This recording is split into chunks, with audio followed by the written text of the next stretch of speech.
Chapter 7, McWatt. Ordinarily, Yossarian's pilot was McWatt, who, shaving in loud red, clean pajamas outside his tent each morning, was one of the odd, ironic, incomprehensible things surrounding Yossarian. McWatt was the craziest combat man of them all, probably, because he was perfectly sane and still did not mind the war. He was a short-legged, wide-shouldered, smiling young soul who whistled bouncy show tunes continuously and turned over cards with sharp snaps when he dealt at blackjack or poker, until Hungry Joe disintegrated into quaking despair finally, beneath their cumulative impact, and began ranting at him to stop snapping the cards. "You son of a bitch, you only do it because it hurts me," Hungry Joe would yell ferociously at Yossarian, as Yossarian held him back soothingly with one hand.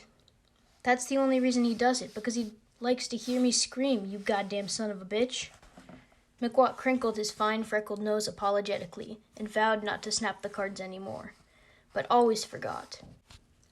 McWatt wore fleecy bedroom slippers with his red pajamas and slept between freshly pressed colored bedsheets, like the one Milo had retrieved half of for him from the grinning thief with the sweet tooth in exchange for none of the pitted dates Milo had borrowed from Yossarian. McWatt was deeply impressed with Milo, who, to the amusement of Corporal Snark, his mess sergeant, was already buying eggs for 7 cents apiece and selling them for 5 cents. But McWatt was never as impressed with Milo as Milo had been with the letter Yossarian had obtained for his liver from Doc Danica. "What's this?" Milo had cried out in alarm when he came upon the enormous corrugulated carton filled with packages of dried fruit and cans of fruit juices and desserts that 2 of the Italian laborers, Major de Coverley, had kidnapped for his kitchen, were about to carry off to Yossarian's tent. "This is Captain Yossarian, sir," said Corporal Snark with a superior smirk. Corporal Snark was an intellectual snob who felt he was 20 years ahead of his time and did not enjoy cooking down to the masses. "He has a letter from Doc Danica entitling him to all the fruit and fruit juices he wants." "What's this?" cried out Yossarian, as Milo went white and began to sway.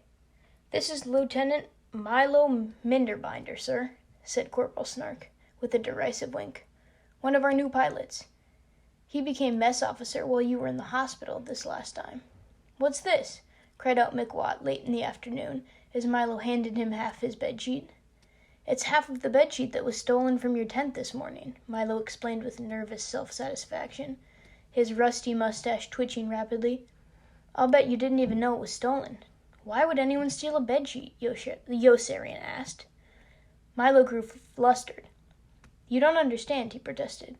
And Yossarian also did not understand why Milo needed so desperately to invest in the letter from Doc Danica, which came right to the point. "Give Yossarian all the dried fruit and fruit juices he wants," Doc Danica had written. "He says he has a liver condition." "A letter like this," Milo mumbled despondently, "could ruin any mess officer in the world." Milo had come to Yossarian's tent just to read the letter again, following his carton of lost provisions across the squadron like a mourner. "I have to give you as much as you ask for. Why, the letter doesn't even say you have to eat it all of it yourself." "And it's a good thing it doesn't," Yossarian told him, "because I never eat any of it. I have a liver condition." "Oh yes, I forgot," said Milo, in a voice lowered deferentially. "Is it bad?" "Just bad enough," Yossarian answered cheerfully. "I see," said Milo. "What does that mean?" "It means that it couldn't be better." "I don't think I understand." "Without being worse. Now do you see?" "Yes, now I see. But I still don't think I understand." "Well, don't let it trouble you. Let it trouble me. You see, I don't really have a liver condition. I've just got the symptoms. I have a Garnett-Fleischaker syndrome." "I see," said Milo. "And what is a Garnett-Fleischaker syndrome?" "A liver condition." "I see," said Milo, and began massaging his black eyebrows together wearily with an expression of interior pain, as though waiting for some stinging discomfort he was experiencing to go away. "In that case," he continued finally, "I suppose you do have to be very careful about what you eat, don't you?" "Very careful indeed," Yossarian told him. "A good Garnett-Fleischaker syndrome isn't easy to come by, and I don't want to ruin mine. That's why I never eat any fruit." "Now I do see," said Milo. "Fruit is bad for your liver?" No, fruit is good for my liver. That's why I never eat any. Then what do you do with it? Demanded Milo, plodding along doggedly through his mounting confusion to fling out the question burning on his lips. Do you sell it? I give it away. To who? Cried Milo in a voice crackling with dismay. To anyone who wants it, Yossarian shouted back. Milo let out a long, melancholy wail and staggered back, beads of perspiration popping out suddenly all over his ashen face.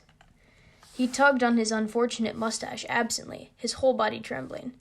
I give a great deal of it to Dunbar, Yossarian went on. Dunbar? Milo echoed numbly. Yes, Dunbar can eat all the fruit he wants, and it won't do him a damn bit of good. I just leave the carton out there in the open for anyone who wants any to come and help himself. Arfie comes here to get prunes because he says he never gets enough prunes in the mess hall. You might look into that when you've got some time, because it's no fun having Arfie hanging around here. Whenever the supply runs low, I just have Corporal Snark fill me up again. Nately always takes a whole load of fruit along with him whenever he goes to Rome. He's in love with a whore there who hates me and isn't at all interested in him. She's got a kid sister who never leaves them alone in bed together. And they live in an apartment with an old man and woman and a bunch of other girls with nice fat thighs who are always kidding around also. Nately brings them a whole carton full every time he goes. Does he sell it to them? No, he gives it to them. Milo frowned. Well, I suppose that's very generous of him, he remarked with no enthusiasm. Yes, very generous, Yossarian agreed. And I'm sure it's perfectly legal, said Milo, since the food is yours, once you get it from me. I suppose that with conditions as hard as they are, these people are very glad to see it. Yes, very glad, Yossarian assured him. The two girls sell it all on the black market and use the money to buy flashy costume jewelry and cheap perfume. Milo perked up. Costume jewelry, he exclaimed. I didn't know that. How much are they paying for cheap perfume? The old man uses his share to buy raw whiskey and dirty pictures. He's a leecher. A leecher? You'd be surprised. Is there much of a market in Rome for dirty pictures? Milo asked. You'd be surprised. Take Arfie, for instance. Knowing him, you'd never suspect, would you? That he's a leecher? No, that he's a navigator. You know, Captain Aardvark, don't you? He's that nice guy who came up to you your first day in the squadron and said, Aardvark's my name, and navigation's my game. He wore a pipe in his face, and probably asked you what college you went to. Do you know him? Milo was paying no attention. Let me be your partner, he blurted out imploringly. Yossarian turned him down, even though he had no doubt that the truckloads of fruit would be theirs to dispose of any way they saw fit once Yossarian had requisited them from the mess hall with Doc Danika's letter. Milo was crestfallen, but from that moment on, he trusted Yossarian with every secret but one, reasoning shrewdly that anyone who would not steal from the country he loved would not steal from anybody. Milo trusted Yossarian with every secret but the location of the holes in the hills in which he began burying his money once he returned from Smyrna with his plane load of figs and learned from Yossarian that a CID man had come to the hospital. To Milo, who had been gullible enough to volunteer for it, the position of mess officer was a sacred trust. I didn't even realize we weren't serving enough prunes, he had admitted that first day. I suppose it's because I'm still so new. I'll raise the question with my first chef. Yossarian eyed him sharply. What first chef? He demanded. You don't have a first chef. Corporal Snark, Milo explained, looking away a little guiltily. He's the only chef I have, so he really is my first chef. Although I hope to move him over to the administrative side. Corporal Snark tends to be a little too creative, I feel. He thinks being a mess surgeon is some sort of art form, and is always complaining about having to prostitute his talents. Nobody is asking him to do any such thing. Incidentally, do you happen to know why he was busted to private and is only a corporal now? Yes, said Yossarian. He poisoned the squadron. Milo went pale again. He did what? He mashed hundreds of cakes of GI soap in the sweet potatoes, just to show that people have the taste of Philistines and don't know the difference between good and bad. Every man in the squadron was sick. Missions were canceled. Well, Milo explained with thin-lipped disapproval, he certainly found out how wrong he was, didn't he? On the contrary, Yossarian corrected, he found out how right he was. We packed it away by the plateful and clamored for more. We all knew we were sick, but we had no idea we'd been poisoned. Milo sniffed in consternation twice, like a shaggy brown hair. In that case, I certainly do want to get him over to the administrative side. I don't want anything like that happening while I'm in charge. You see, he confided earnestly, what I hope to do is to give the men in this squadron the best meals in the whole world. That's really something to shoot at, isn't it? If a mess officer aims at anything less, it seems to me he has no right being mess officer. Don't you agree? Yossarian turned slowly to gaze at Milo with probing distrust. He saw a simple, sincere face that was incapable of subtlety or guile, an honest, frank face, with disunited eyes, rusty hair, black eyebrows, and an unfortunate reddish-brown mustache. Milo had a long, thin nose with sniffling, damp nostrils, heading sharply off to the right, always pointing away from where the rest of him was looking. It was the face of a man of hardened integrity, who could no more consciously violate the moral principles on which his virtue rested than he could transform himself into a despicable toad. One of these moral principles was that it was never a sin to charge as much as the traffic would bear. He was capable of mighty paroxysms of righteous indignation, and he was indignant as can be when he learned that a CID man was in the area looking for him. He's not looking for you, Yossarian said, trying to placate him. He's looking for someone that signed Washington Irvine's name to the letters he's been censoring. I never signed Washington Irvine's name to any letters, Milo declared. Of course not. But that's just a trick to get me to confess. I've been making money in the black market. Milo hauled violently at a disheveled hunk of his off-colored mustache. I don't like guys like that, always snooping around people like us. Why doesn't the government get after ex-PFC Wintergreen if it wants to do some good? He's got no respect for rules and regulations, and keeps cutting prices on me. Milo's mustache was unfortunate, because the separated halves never matched. They were like Milo's disunited eyes, which never looked at the same thing at the same time. Milo could see more things than most people, but he could see none of them too distinctly. In contrast to his reaction to news of the CID man, he learned with calm courage from Yossarian that Colonel Cathcart had raised the number of missions to 55. We're at war, he said, and there's no use complaining about the number of missions we have to fly. If the colonel says we have to fly 55 missions, we have to fly them. Well, I don't have to fly them, Yossarian vowed. I'll go see Major Major. How can you? Major Major never sees anybody. Then I'll go back to the hospital. You just came out of the hospital 10 days ago, Milo reminded him reprovingly. You can't keep running into the hospital every time something happens you don't like. No, the best thing to do is fly the missions. It's our duty. Milo had rigid scruples that would not even allow him to borrow a package of pitted dates from the mess hall that day, of McWatt's stolen bedsheet, for the food at the mess hall was all still the property of the government. But I can borrow it from you, he explained to Yossarian, since all the fruit is yours once you get it from me with Dr. Danika's letter. You can do whatever you want with it, even sell it at a high profit instead of giving it away free. Wouldn't you want to do that together? No. Milo gave up. Then lend me a package of pitted dates, he requested. I'll give it back to you, I swear I will. And there'll be a little something extra for you. Milo proved good as his word and handed Yossarian a quarter of McWatt's yellow bedsheet when he returned the unopened package of dates with the grinning thief with the sweet tooth, who had stolen the bedsheet from McWatt's tent. The piece of bedsheet now belonged to Yossarian. He had earned it while napping, although he did not understand how. Neither did McWatt.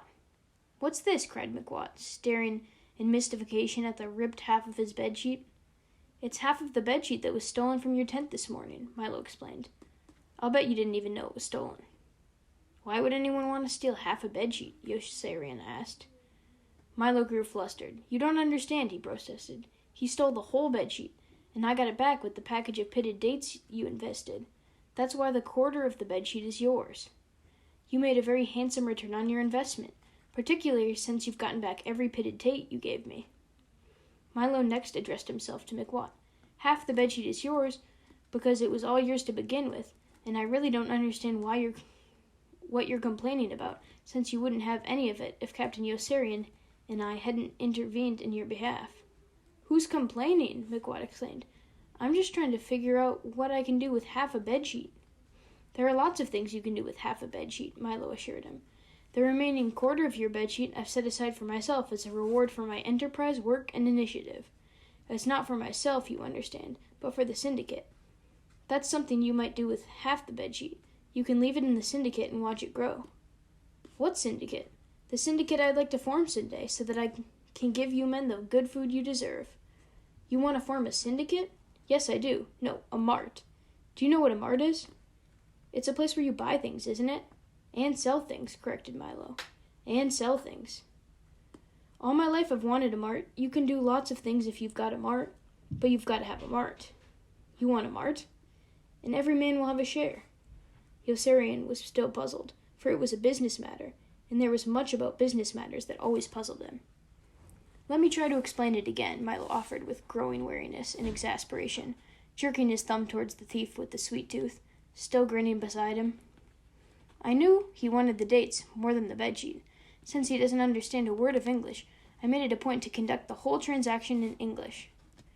Why didn't you just hit him over the head and take the bedsheet away from him? Yossarian asked. Pressing his lips together with dignity, Milo shook his head.